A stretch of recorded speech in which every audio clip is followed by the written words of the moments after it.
Have you ever encountered a serial killer, or at least been pretty sure? See, me personally, I see one every day. He actually lives in my bathroom right above the sink. He's pretty handsome too. Anyway, a lot of people actually have encountered serial killers. And of course, those people are on Reddit because if there's one thing that's true about all Reddit users, it's that they suck. Just kidding, I actually scroll on Reddit all the time. Shout out all my r/nice girls and r/nice guys users. Also, r/am I overreacting? Underrated. While you're here, be sure to follow my Instagram and join my Discord server. I love hanging out in the Discord and talking to people, and I love replying to my comments on Instagram. So if you want to hang out, if you want to talk, yeah, be sure to do that in the description down below. Anyway, this video is all about r/ask Reddit. Someone on here asked Reddit, people who are pretty sure they've encountered a serial killer, what happened? Some of these are crazy, so let's get into these. The first response comes from u/DB Lightside, and let's go ahead and read it. As a youngster, my parents told me the time my father met Ted Bundy. He was walking into my mom's workplace as Bundy was walking out. They exchanged pleasantries and Bundy shook my father's hand. Bundy said he was working for a farmer in a town about 20 miles away. It struck my father odd because Bundy was wearing a long wool coat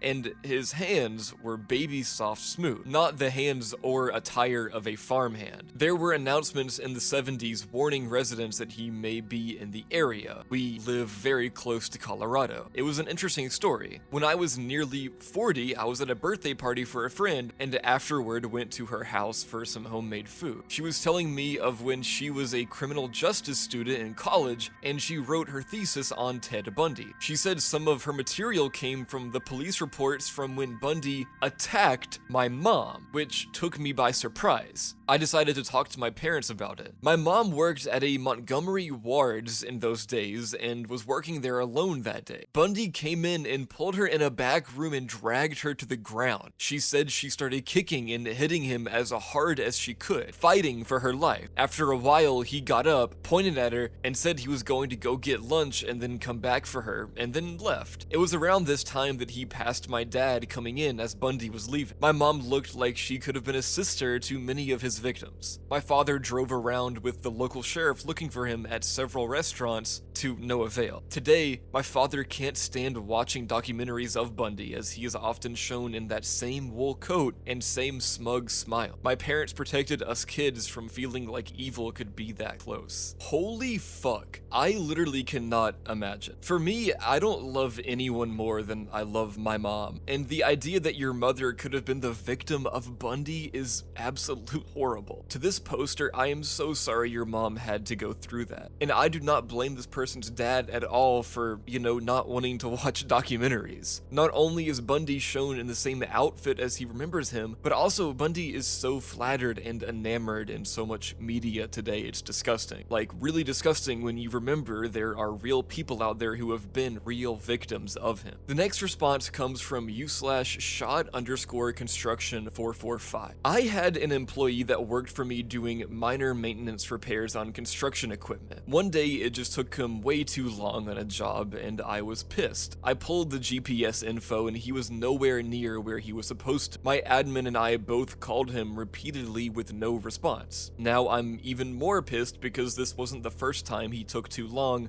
/ didn't answer his company provided Nextel radio. We start digging, find out it happened repeatedly. He gets back late and I waited for him alone in my office. I terminated him and he took it surprisingly well. Surprised me because I dealt with a ton of BS as a woman working in a male-dominated field and company. A few years later, I'm working in a different location for the same company and some cops show up and want to know what I remember about him. I tell them I fired him, etc. They subpoena the GPS records from the company. Then they start finding the rest of the bodies. He pled down and pled guilty to avoid the death penalty. He was picking up prostitutes in the company work truck, killing them and dumping bodies in a rural part of the neighboring county. Now, this is absolutely insane. Thank God that this poster is okay. Can you imagine? I know I would be rethinking constantly over that day in the office firing him. Even though nothing happened, still it had to be stressful as hell to realize that that person was a serial killer. I mean, it brings into question the whole idea of when can you ever really know someone is a serial killer? Someone can seem so normal in fact that you can fire them and for years think nothing of it. But they secretly do some of the most despicable things humans can do. It's insane. Next response comes from you/extra Alec. Traveling out of state for a vacation with my kids, at a gas station, this man starts trying to talk to my young daughter. I immediately got between them, but not before my daughter blurted out exactly where we were going and how long we would be there. I suddenly felt sick. Something about the guy scared me. I just knew there was going to be a problem. I hustled the kids back to the car and waited to drive away out of fear he might follow us. I didn't see him come out, so eventually I drove off, but I was paranoid about it afterward. 2 days later, I woke up in the middle of the night to the sound of someone banging aggressively on our door. He was screaming that he was with security for the complex and that there was an intruder seen in the area. So I was required by law to open the door. Obviously, I didn't fall for that. He started swearing and threatened me. Suddenly, he just stopped. Suddenly, something spooked him and he turned, bolted. He had been standing kind of off to the side and reaching over to bang on the door in a way that I couldn't see his face. But when he moved, I saw it. It was the guy from the gas station. He followed us through 2 states. The actual security for the complex drove around but never found. There was a broken gate next to the condo that they said he got in through. Holy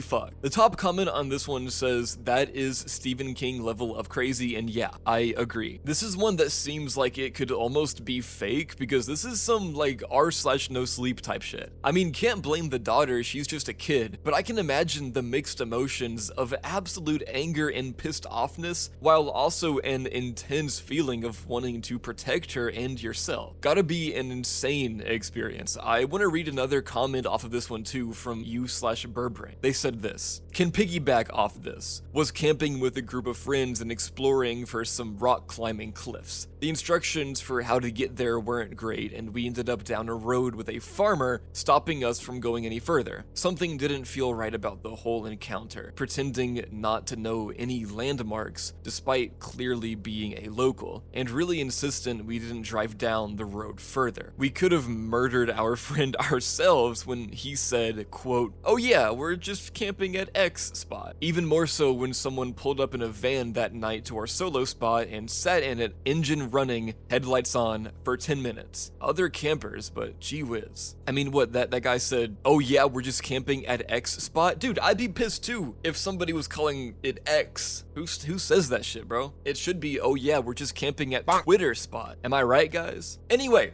yeah, I would kill them too. Holy fuck, I'd be so pissed off. I'm glad all these people are okay though. Camping can always turn creepy, but this is a whole new level because I would be legit scared, not just having fun scared. Anyway, let's move on to the next response. This one comes from you/Harley Rain? Harley Rain? Is that right? If you're watching this video, let me know in the comments if I pronounced your name right. He wasn't one when I met him. Worked a retail job that sold iPhones at a high-end mall. Guy comes in carrying a Nordstrom bag, wearing Gucci sunglasses, and asks to buy an iPhone. While I waited for our BOH team to bring the iPhone, I'm making casual conversation with the guy. I ask what he does for work. Says he's an actor. I ask if he's been in anything I might have seen. He says The Hunger Games. I say, "Cool, who did you play?" He mumbles something about being one of the tributes. Conversation somehow leads to him asking if I'm single. I told him I was engaged and he was visibly annoyed. His attitude was very arrogant and he did a lot of uncomfortable/creepy staring that I noticed after he took off his sunglasses. I had initially asked him if he was eligible for an upgrade on his phone. He was confident that he was. Well, after checking his ID, standard protocol, and pulling up his account, nope, not eligible. But his brother's phone is eligible. He insists that he can use his brother's upgrade, but I tell him that stuff like that needs to be approved by the main account holder/authorized users. So he calls his stepmom and asks to use the brother's upgrade. His stepmom says no, and the guy throws a complete tantrum, saying that his brother is too young for an iPhone anyway, that he's fine using an older model, that he needs a new phone. Stepmom does not budge, yet I'm stuck there for at least 20 minutes while this guy yells at his stepmom, trying desperately to get his way. He leaves in a huff, and I'm so relieved to get away from this entitled prick. The guy was Elliot Rodger. After some more research, apparently Elliot Rodger wasn't. This post is fucked up. So after some more research, apparently Elliot Rodger was an incel killer, and his philosophy for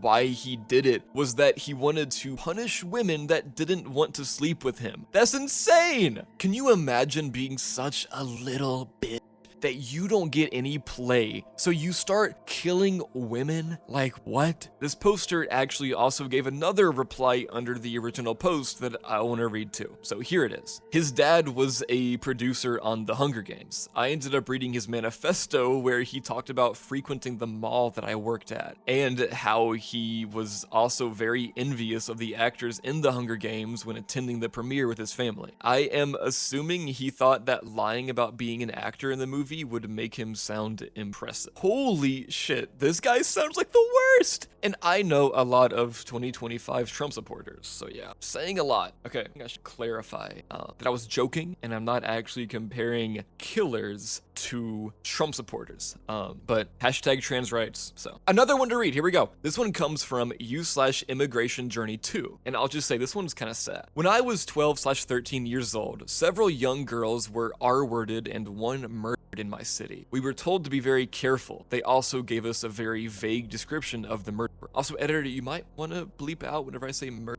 I don't know. If it's not too much work, I guess. I don't know about the YouTube bot. I don't know how we been back. The very significant traits they knew of were that he had a darker complexion and 2 pale scars on his face on each side of his eyes. One day after school, I took the subway to go to the place where my mother used to work. It's in the edges of the city. It's not a busy area, so the subway was not crowded at all. I was sitting waiting for my stop when I noticed a guy sitting 10 meters from me. He was wearing a hoodie, but I could still see part of his face, and one of the things I noticed were 2 pale scars, similar to what they described. He also had a darker complexion. As soon as I saw that, I immediately stopped looking and I got off on the next stop, trying to look as calm as possible. It was scary, especially because I was close to the type of his victims. Okay, obviously this person didn't become a victim, but I need to stop saying holy fuck, but holy fuck! I feel so bad for this. Like, I would be so scared. Gotta love being a woman in America, right? Being scared to be out in public. Okay, this next one comes from u/miss my best friend 123. Not exactly a serial killer, but when I was about 7, my sister and I became convinced our neighbor was a serial killer because he was coming and going all hours of the night and constantly had his bathroom light on. My bedroom window had a view of the side of his house, so we wrote all our evidence on the window with expo markers. A few weeks after our investigation began, my dad was out front mowing the lawn early in the morning when the neighbors came out and asked him for a cigarette. My dad said he didn't have one, so that neighbor kept walking. A little later, we heard sirens. There was a man who always walked his little wiener dog around the neighborhood, kind of a local celebrity for it. He was walking around the apartment complex 2 houses down from us when the neighbor saw him and stabbed. The guy never gave a motive aside from mental illness, but my dad's theory is that the neighbor really wanted a cigarette, and we all knew Wiener Dog Guy smoked, so if Wiener Dog Guy said no, that might have caused the neighbor to snap. He was arrested, but I believe he's getting out soon. So while he is a killer, whether or not he's a serial killer is TBD, I guess. This one starts out funny and childish and like fun, but it ends horribly. It really tricked me. I thought it was gonna be some fun, nostalgic childhood fun times. I used to do that shit. Make up stuff about neighbors and strangers. It's nostalgic, but I guess they were right about this one. Here's the next one coming from u/documenting Kate. I was at a shopping mall in Los Angeles when a man approached me saying he was a casting agent/photographer. Immediately, I knew something was off with the guy because that's the #1 scam in the book. But also, he just gave off such vibes that I instinctively knew he was very dangerous. I politely politely took his card and made a mad dash to the H&M and hid in the dressing stalls. I alerted a staff member and they had security walk me to my car. The gift of fear is real, and trust it. About 2 months later, I had the news on in the background and I saw his face. He had been arrested for abducting and murdering a girl from Michigan. He approached her the same way he did me. Scariest thing ever. I believe there's a new Dateline podcast series about it. I used to work in true crime television and I can't even listen to that podcast because it freaks me out of how close I was to this guy. As I said before, we have the gift of fear. For a long time, women were taught to be polite and ignore this even if uncomfortable. It's super important to trust your gut. And as MFM says, fuck politeness. This is so terrifying. Thank God the poster was able to get away, was smart enough to go to H&M, got security, etc. I can't imagine. Not to get all political, but this is legitimately a problem that I probably will never have to worry about being a man. It's an insane system, but God, this is scary. Now, there is a response to this from u/X Agent November X that I want to read because it mentions my fourth favorite movie, which by the way, go follow my Letterboxd, haha. Also, if you're still watching this video this late into it, do you mind leaving a like and subscribing? Not to be one of those YouTubers, but it actually does help my videos out a lot, and it's free. So, you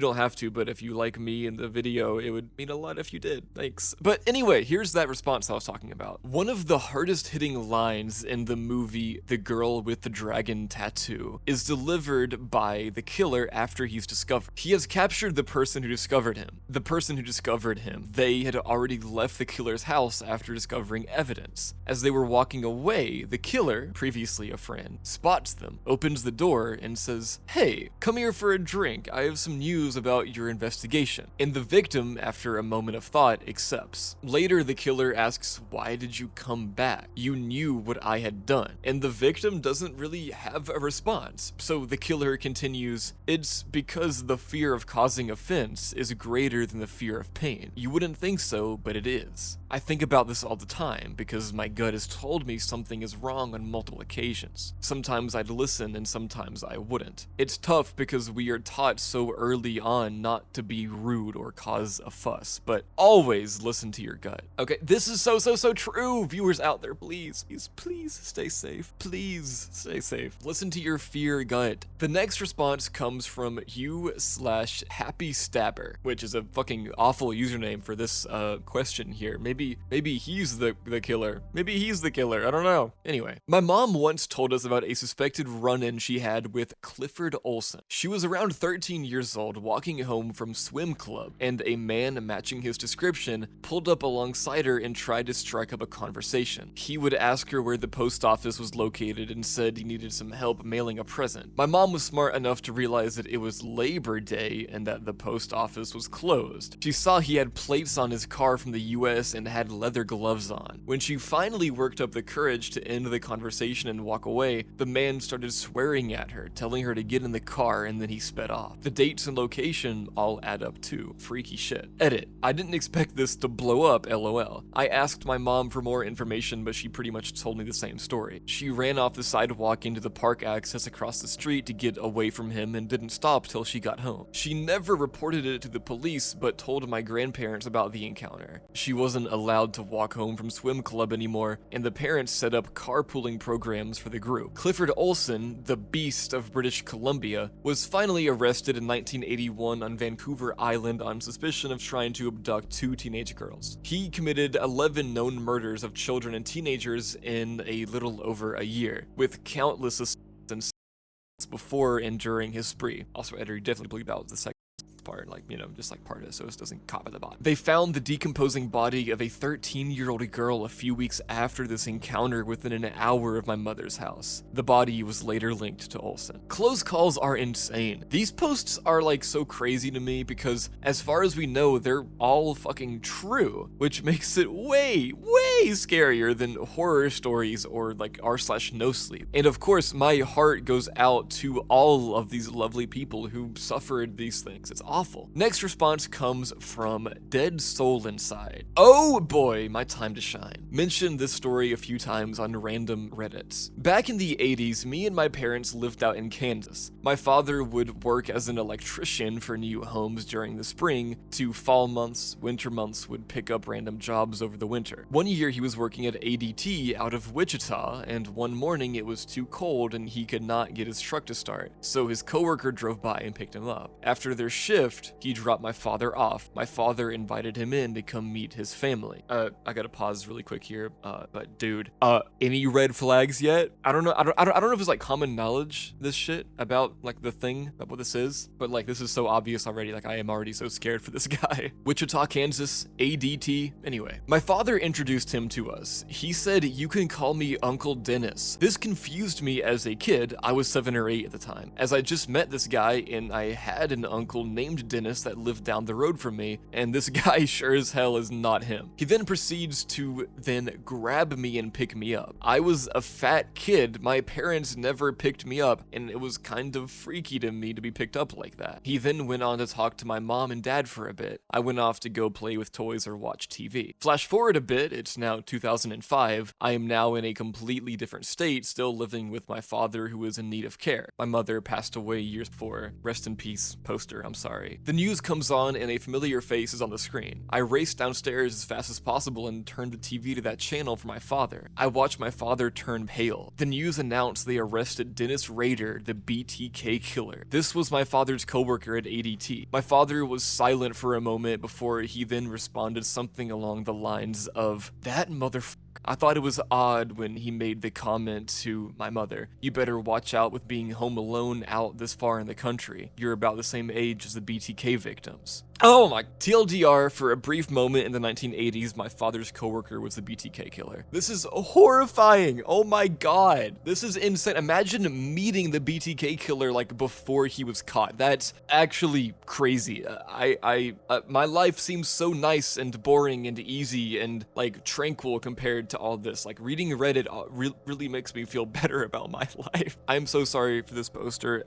And I mean, I don't know. I mean, I shouldn't even be like sorry because he didn't really go through anything like actually, but I mean, you know what I mean, guys, right? This next one is a bit of a saga, and it comes from u/Serenity Joy Meow Meow. And by saga, I mean that it takes place over a couple different messages, so let's read all of them. I'm definitely sure I have, because my cousin is. We were quite close before it was revealed to me and the rest of our family that he is a monster. And our last encounter was in September 2020, when he hugged and consoled me at my dad's viewing. His death wasn't related to the cousin. Roughly 6 weeks later, he killed his final victim and was arrested 2 weeks after that. That's when we found out all the truth about him. And then somebody named 40 Degree Rain replied, "The fact that he consoled you about your father's death makes the whole thing even more terrifying. I know serial killers can be charming, but it's absolutely bizarre to think that someone is capable of having that much empathy with no clear personal motive in between killing strangers." And then Serenity Joy Meow Meow replied back and said, "I know. He also referred to my brother as his little buddy, and they were particularly close, which now makes me angry because my brother is autistic, as was his final victim. 2 of the others had unspecific learning difficulties. I also set him up with a close friend of mine who fits in his victim pool, but thank God he didn't kill her. I assume it's because that would have been too close to home to get away with. He didn't seem to have a real motive. There's an audio recording somewhere online of an interview with him talking about his final victim. He had apparently been wondering what it felt like to kill someone and decided to go for it one day while out in the woods with a friend. Saw a weapon of opportunity, a thick, heavy branch or something, and struck his friend in the back of the head while walking behind him. Repeatedly hit him until died. He described it as the most intense high you could ever experience. So I assume that was his reason for continuing. continuing. He claimed the next two had been killed during an argument, so I guess that's a weak excuse for a motive. But the last victim did literally nothing to upset him or anything, so he just wanted to kill someone. He met her on a dating app and seemed like he was looking for vulnerable, naive women when he found her. And then 40 Degree Rain replied again and said, "Wow, that's so wild. I guess it really has nothing to do with empathy, just a total lack of remorse." It doesn't even sound like antisocial personality disorder or anything, like he was just missing a part of his brain. And then finally, Serenity Joy Meow Meow replied and said, "Definitely. On Christmas Eve, he and his daughter were visiting his parents in another state. They were all playing board games when literal FBI came in to question. No one knows what exactly was said as he spoke to them in private. Then he came back inside and naturally my aunt asked what that was about. He nonchalantly said that they just wanted to ask if he knew anything about a missing girl, but that he had no info to help. My aunt was satisfied with that. Then they went right back to playing board games in their ugly Christmas sweaters. To this day, my aunt blames herself, wondering where she went wrong raising him." This is such a crazy story because of just how, like, real it is, you know? Like, again, like, it's like on Reddit, we see the realistic stories behind these awful things. And, like, this is, like, the weird part that we don't see. We don't see the family dynamics behind serial killers, you know? This is so fascinating and horrible. I'm sorry, Serenity Joy Meow Meow, that we had to go through this, and of course, all of person terms. I am so sorry. It's fucking awful.